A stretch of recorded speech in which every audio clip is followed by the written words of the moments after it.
ਗੁਰੂ ਰਵਿਦਾਸ ਧਰਮ ਸਥਾਨ ਸੰਤਗੜ੍ਹ ਨਵੀਂ ਦਿੱਲੀ ਵਿਖੇ ਵਿਸ਼ੇਸ਼ ਕੀਰਤਨ ਦਰਬਾਰ ਸਜਾਇਆ ਗਿਆ, ਜਿਸ ਵਿੱਚ ਵਿਸ਼ੇਸ਼ ਤੌਰ ਤੇ ਆਈਪੀਐਸ ਡੀਆਈਜੀ ਅਨੁਸੂਚਿਤ ਜਾਤੀ ਆਯੋਗ ਸਰਮੀਤ ਕੌਰ ਜੀ ਵਿਸ਼ੇਸ਼ ਤੌਰ ਤੇ ਨਤਮਸਤਕ ਹੋਣ ਪਹੁੰਚੇ। ਇਸ ਮੌਕੇ ਉਹਨਾਂ ਵੱਲੋਂ ਲੰਗਰ ਦੀ ਸੇਵਾ ਵੀ ਕਰਵਾਈ ਗਈ ਅਤੇ ਸਮਾਜ ਦੇ ਬੱਚਿਆਂ ਨੂੰ ਵੱਧ ਤੋਂ ਵੱਧ ਵਿੱਦਿਆ ਪ੍ਰਾਪਤ ਕਰਨ ਲਈ ਪ੍ਰੇਰਿਤ ਕੀਤਾ ਗਿਆ। ਗੁਰੂ ਘਰ ਦੀ ਪ੍ਰਬੰਧਕ ਸਭਾ ਵੱਲੋਂ ਸਰਮੀਤ ਕੌਰ ਜੀ ਦਾ ਸਨਮਾਨ ਵੀ ਕੀਤਾ ਗਿਆ।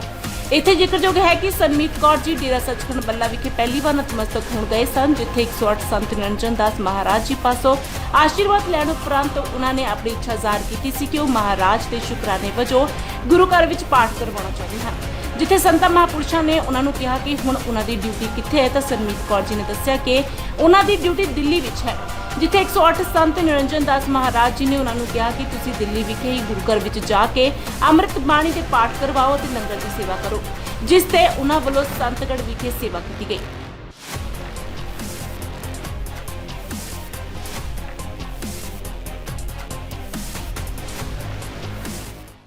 ਗੁਰੂ ਰਵਿਦਾਸ ਧਰਮ ਸਥਾਨ ਸੰਤਗੜ੍ਹ ਨਵੀਂ ਦਿੱਲੀ ਵਿਖੇ ਵਿਸ਼ੇਸ਼ ਕੀਰਤਨ ਦਰਬਾਰ ਸਜਾਇਆ ਗਿਆ, ਜਿਸ ਵਿੱਚ ਵਿਸ਼ੇਸ਼ ਤੌਰ ਤੇ ਆਈਪੀਐਸ ਡੀਆਈਜੀ ਅਨੁਸੂਚਿਤ ਜਾਤੀ ਆਯੋਗ ਸਰਮੀਤ ਕੌਰ ਜੀ ਵਿਸ਼ੇਸ਼ ਤੌਰ ਤੇ ਨਤਮਸਤਕ ਹੋਣ ਪਹੁੰਚੇ। ਇਸ ਮੌਕੇ ਉਹਨਾਂ ਵੱਲੋਂ ਲੰਗਰ ਦੀ ਸੇਵਾ ਵੀ ਕਰਵਾਈ ਗਈ ਅਤੇ ਸਮਾਜ ਦੇ ਬੱਚਿਆਂ ਨੂੰ ਵੱਧ ਤੋਂ ਵੱਧ ਵਿੱਦਿਆ ਪ੍ਰਾਪਤ ਕਰਨ ਲਈ ਪ੍ਰੇਰਿਤ ਕੀਤਾ ਗਿਆ। ਗੁਰੂ ਘਰ ਦੀ ਪ੍ਰਬੰਧਕ ਸਭਾ ਵੱਲੋਂ ਸਰਮੀਤ ਕੌਰ ਜੀ ਦਾ ਸਨਮਾਨ ਵੀ ਕੀਤਾ ਗਿਆ। ਇੱਥੇ ਜ਼ਿਕਰਯੋਗ ਹੈ ਕਿ ਸਰਮੀਤ ਕੌਰ ਜੀ ਡੇਰਾ ਸੱਚਖੰਡ ਬੱਲਾ ਵਿਖੇ ਪਹਿਲੀ ਵਾਰ ਨਤਮਸਤਕ ਹੋਣ ਗਏ ਸਨ, ਜਿੱਥੇ 108 ਸੰਤ ਨਿਰੰਜਨ ਦਾਸ ਮਹਾਰਾਜ ਜੀ ਪਾਸੋਂ ਆਸ਼ੀਰਵਾਦ ਲੈਣ ਉਪਰੰਤ ਉਹਨਾਂ ਨੇ ਆਪਣੀ ਇੱਛਾ ਜ਼ਾਹਰ ਕੀਤੀ ਸੀ ਕਿ ਉਹ ਮਹਾਰਾਜ ਦੇ ਸ਼ੁਕਰਾਨੇ ਵਜੋਂ ਗੁਰੂ ਘਰ ਵਿੱਚ ਪਾਠ ਕਰਵਾਉਣਾ ਚਾਹੁੰਦੇ ਹਨ। ਜਿੱਥੇ ਸੰਤਾਂ ਮਹਾਂਪੁਰਸ਼ਾਂ ਨੇ ਉਹਨਾਂ ਨੂੰ ਕਿਹਾ ਕਿ ਹੁਣ ਉਹਨਾਂ ਦੀ ਡਿਊਟੀ ਕਿੱਥੇ ਹੈ, ਤਾਂ ਸਰਮੀਤ ਕੌਰ ਜੀ ਨੇ ਦੱਸਿਆ ਕਿ ਉਹਨਾਂ ਦੀ ਡਿਊਟੀ ਦਿੱਲੀ ਵਿੱਚ ਹੈ, ਜਿੱਥੇ 108 ਸੰਤ ਨਿਰੰਜਨ ਦਾਸ ਮਹਾਰਾਜ ਜੀ ਨੇ ਉਹਨਾਂ ਨੂੰ ਕਿਹਾ ਕਿ ਤੁਸੀਂ ਦਿੱਲੀ ਵਿਖੇ ਹੀ ਗੁਰੂ ਘਰ ਵਿੱਚ ਜਾ ਕੇ ਅੰਮ੍ਰਿਤ ਬਾਣੀ ਦੇ ਪਾਠ ਕਰਵਾਓ ਅਤੇ ਲੰਗਰ ਦੀ ਸੇਵਾ ਕਰੋ, ਜਿਸ ਤੇ ਉਹਨਾਂ ਵੱਲੋਂ ਸੰਤਗੜ੍ਹ ਵਿਖੇ ਸੇਵਾ ਕੀਤੀ ਗਈ।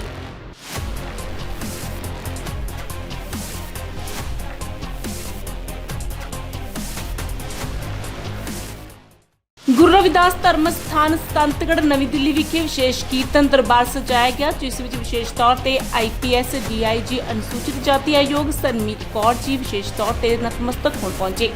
ਇਸ ਮੌਕੇ ਉਹਨਾਂ ਵੱਲੋਂ ਲੰਗਰ ਦੀ ਸੇਵਾ ਵੀ ਕਰਵਾਈ ਗਈ ਅਤੇ ਸਮਾਜ ਦੇ ਬੱਚਿਆਂ ਨੂੰ ਵੱਧ ਤੋਂ ਵੱਧ ਵਿੱਦਿਆ ਪ੍ਰਾਪਤ ਕਰਨ ਲਈ ਪ੍ਰੇਰਿਤ ਕੀਤਾ ਗਿਆ। ਗੁਰੂ ਘਰ ਦੀ ਪ੍ਰਬੰਧਕ ਸਭਾ ਵੱਲੋਂ ਸਰਮੀਤ ਕੌਰ ਜੀ ਦਾ ਸਨਮਾਨ ਵੀ ਕੀਤਾ ਗਿਆ।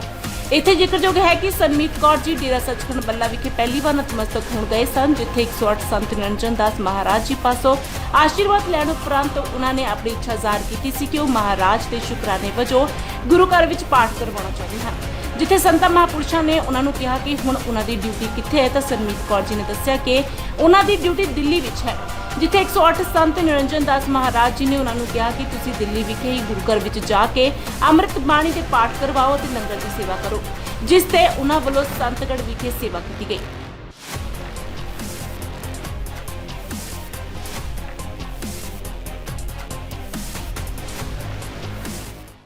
ਗੁਰੂ ਰਵਿਦਾਸ ਧਰਮ ਸਥਾਨ ਸੰਤਗੜ੍ਹ ਨਵੀਂ ਦਿੱਲੀ ਵਿਖੇ ਵਿਸ਼ੇਸ਼ ਕੀਰਤਨ ਦਰਬਾਰ ਸਜਾਇਆ ਗਿਆ, ਜਿਸ ਵਿੱਚ ਵਿਸ਼ੇਸ਼ ਤੌਰ ਤੇ ਆਈਪੀਐਸ ਡੀਆਈਜੀ ਅਨੁਸੂਚਿਤ ਜਾਤੀ ਆਯੋਗ ਸਰਮੀਤ ਕੌਰ ਜੀ ਵਿਸ਼ੇਸ਼ ਤੌਰ ਤੇ ਨਤਮਸਤਕ ਹੋਣ ਪਹੁੰਚੇ। ਇਸ ਮੌਕੇ ਉਹਨਾਂ ਵੱਲੋਂ ਲੰਗਰ ਦੀ ਸੇਵਾ ਵੀ ਕਰਵਾਈ ਗਈ ਅਤੇ ਸਮਾਜ ਦੇ ਬੱਚਿਆਂ ਨੂੰ ਵੱਧ ਤੋਂ ਵੱਧ ਵਿੱਦਿਆ ਪ੍ਰਾਪਤ ਕਰਨ ਲਈ ਪ੍ਰੇਰਿਤ ਕੀਤਾ ਗਿਆ। ਗੁਰੂ ਘਰ ਦੀ ਪ੍ਰਬੰਧਕ ਸਭਾ ਵੱਲੋਂ ਸਰਮੀਤ ਕੌਰ ਜੀ ਦਾ ਸਨਮਾਨ ਵੀ ਕੀਤਾ ਗਿਆ।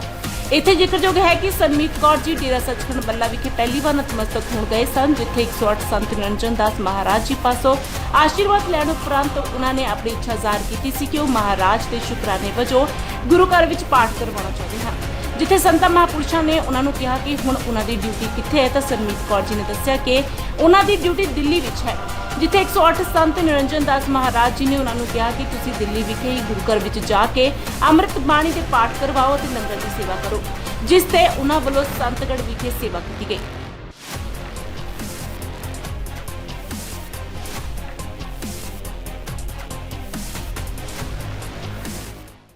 ਗੁਰੂ ਰਵਿਦਾਸ ਧਰਮ ਸਥਾਨ ਸੰਤਗੜ੍ਹ ਨਵੀਂ ਦਿੱਲੀ ਵਿਖੇ ਵਿਸ਼ੇਸ਼ ਕੀਰਤਨ ਦਰਬਾਰ ਸਜਾਇਆ ਗਿਆ, ਜਿਸ ਵਿੱਚ ਵਿਸ਼ੇਸ਼ ਤੌਰ ਤੇ ਆਈਪੀਐਸ ਡੀਆਈਜੀ ਅਨੁਸੂਚਿਤ ਜਾਤੀ ਆਯੋਗ ਸਰਮੀਤ ਕੌਰ ਜੀ ਵਿਸ਼ੇਸ਼ ਤੌਰ ਤੇ ਨਤਮਸਤਕ ਹੋਣ ਪਹੁੰਚੇ। ਇਸ ਮੌਕੇ ਉਹਨਾਂ ਵੱਲੋਂ ਲੰਗਰ ਦੀ ਸੇਵਾ ਵੀ ਕਰਵਾਈ ਗਈ ਅਤੇ ਸਮਾਜ ਦੇ ਬੱਚਿਆਂ ਨੂੰ ਵੱਧ ਤੋਂ ਵੱਧ ਵਿੱਦਿਆ ਪ੍ਰਾਪਤ ਕਰਨ ਲਈ ਪ੍ਰੇਰਿਤ ਕੀਤਾ ਗਿਆ। ਗੁਰੂ ਘਰ ਦੀ ਪ੍ਰਬੰਧਕ ਸਭਾ ਵੱਲੋਂ ਸਰਮੀਤ ਕੌਰ ਜੀ ਦਾ ਸਨਮਾਨ ਵੀ ਕੀਤਾ ਗਿਆ। ਇੱਥੇ ਜ਼ਿਕਰਯੋਗ ਹੈ ਕਿ ਸਨਮੀਤ ਕੌਰ ਜੀ ਡੇਰਾ ਸੱਚਖੰਡ ਬੱਲਾ ਵਿਖੇ ਪਹਿਲੀ ਵਾਰ ਨਤਮਸਤਕ ਹੋਣ ਗਏ ਸਨ, ਜਿੱਥੇ 108 ਸੰਤ ਨਿਰੰਜਨ ਦਾਸ ਮਹਾਰਾਜ ਜੀ ਪਾਸੋਂ ਆਸ਼ੀਰਵਾਦ ਲੈਣ ਉਪਰੰਤ ਉਹਨਾਂ ਨੇ ਆਪਣੀ ਇੱਛਾ ਜ਼ਾਹਰ ਕੀਤੀ ਸੀ ਕਿ ਉਹ ਮਹਾਰਾਜ ਦੇ ਸ਼ੁਕਰਾਨੇ ਵਜੋਂ ਗੁਰੂ ਘਰ ਵਿੱਚ ਪਾਠ ਕਰਵਾਉਣਾ ਚਾਹੁੰਦੇ ਹਨ। ਜਿੱਥੇ ਸੰਤਾਂ ਮਹਾਂਪੁਰਸ਼ਾਂ ਨੇ ਉਹਨਾਂ ਨੂੰ ਕਿਹਾ ਕਿ ਹੁਣ ਉਹਨਾਂ ਦੀ ਡਿਊਟੀ ਕਿੱਥੇ ਹੈ, ਤਾਂ ਸਨਮੀਤ ਕੌਰ ਜੀ ਨੇ ਦੱਸਿਆ ਕਿ ਉਹਨਾਂ ਦੀ ਡਿਊਟੀ ਦਿੱਲੀ ਵਿੱਚ ਹੈ, ਜਿੱਥੇ 108 ਸੰਤ ਨਿਰੰਜਨ ਦਾਸ ਮਹਾਰਾਜ ਜੀ ਨੇ ਉਹਨਾਂ ਨੂੰ ਕਿਹਾ ਕਿ ਤੁਸੀਂ ਦਿੱਲੀ ਵਿਖੇ ਹੀ ਗੁਰੂ ਘਰ ਵਿੱਚ ਜਾ ਕੇ ਅੰਮ੍ਰਿਤ ਬਾਣੀ ਦੇ ਪਾਠ ਕਰਵਾਓ ਅਤੇ ਲੰਗਰ ਦੀ ਸੇਵਾ ਕਰੋ, ਜਿਸ ਤੇ ਉਹਨਾਂ ਵੱਲੋਂ ਸੰਤਗੜ੍ਹ ਵਿਖੇ ਸੇਵਾ ਕੀਤੀ ਗਈ।